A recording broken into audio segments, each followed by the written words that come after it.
Hello everyone, welcome back to my Facebook page and YouTube channel Nupur blog and cook. কেমন আছেন সবাই? আশা করি সবাই অনেক ভালো আছেন, আমিও ভালো আছি। চলে এলাম আবার একটা নতুন ভিডিও নিয়ে। আশা করি ভিডিওটি আপনাদের কাছে অনেক বেশি ভালো লাগবে।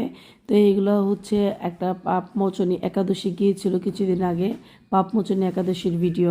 তো আমরা একাদশীর দিন কি কি খেয়েছি ওই দিন ওইগুলো নিয়ে ভিডিওটা কমপ্লিট করেছি। তো এখানে দুধ সাবু ফ্রাই করব, সাবু আগে থেকে ভিজে রেখেছি।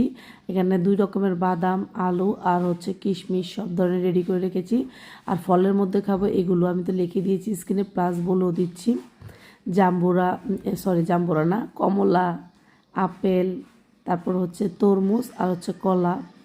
তো এখন এই যে আমি সূর্যমুখী তেল বা সানফ্লাওয়ার অয়েল দিয়ে আমি এটা ভেজে নিব। তো সূর্যমুখী তেল দিয়ে আমি এটা রান্নাটা করব। প্রথমে আলু ভেজে নিব, তারপর দেন গাজরগুলো ভেজে নিব।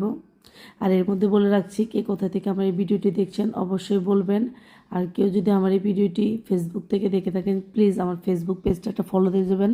লাইক কমেন্ট শেয়ার করতে ভুলবেন না। পরিবার ও বন্ধুবান্ধবের সাথে আমার ফেসবুক পেজ আর ইউটিউব চ্যানেল নাম একই, নূপুর ব্লগ অ্যান্ড কুক। যারা ইউটিউব থেকে দেখছেন চাইলে ফেসবুক পেজে গিয়ে আমার পেজটা ফলো দিয়ে যেতে পারেন। আর যারা ফেসবুক থেকে দেখছেন চাইলে ইউটিউব চ্যানেলে গিয়ে আমার চ্যানেলটা একটা সাবস্ক্রাইব করে দিতে পারেন। তো কে কোথায় থেকে দেখছেন অবশ্যই জানাতে বলবেন। আমার ভিডিও কেমন লাগে অবশ্যই জানাবেন। তো এই যে কথা বলতে বলতে রান্না অলমোস্ট কমপ্লিট হয়ে আসছে। সবার শেষে কিন্তু ঘি দিয়ে দিব, কারণ ঘি দিলে এটা ফ্লেভারটা কিন্তু অনেক বেশি ভালো হয়, খেতে অনেক বেশি মজা হয়।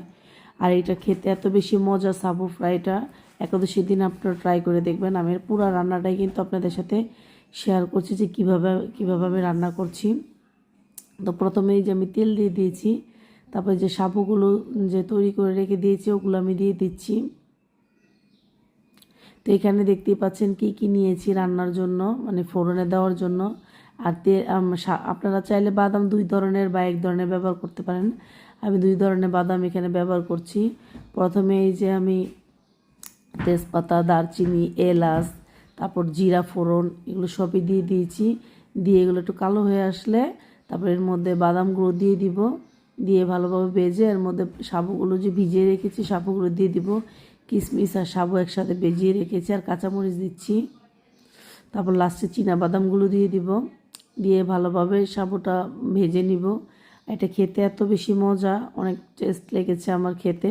আর এখানে সিন্দুক লবণ বা পিঙ্ক সল্ট যেটাকে বলে এটা ব্যবহার করবেন, অন্য কোনো লবণ ব্যবহার করলে হবে না, আমি যেটা শুনেছি তাই এটা আমরা ব্যবহার করছি। আর এই যেগুলো যে ভেজে রেখে দিয়েছিলাম আলু আর গাজর এগুলো মিক্সড করে দিয়েছি। আর লাস্টে একটু গাওয়া ঘি বা খাঁটি ঘি দিয়েছি, এটা আমি দেশে থেকে নিয়ে এসে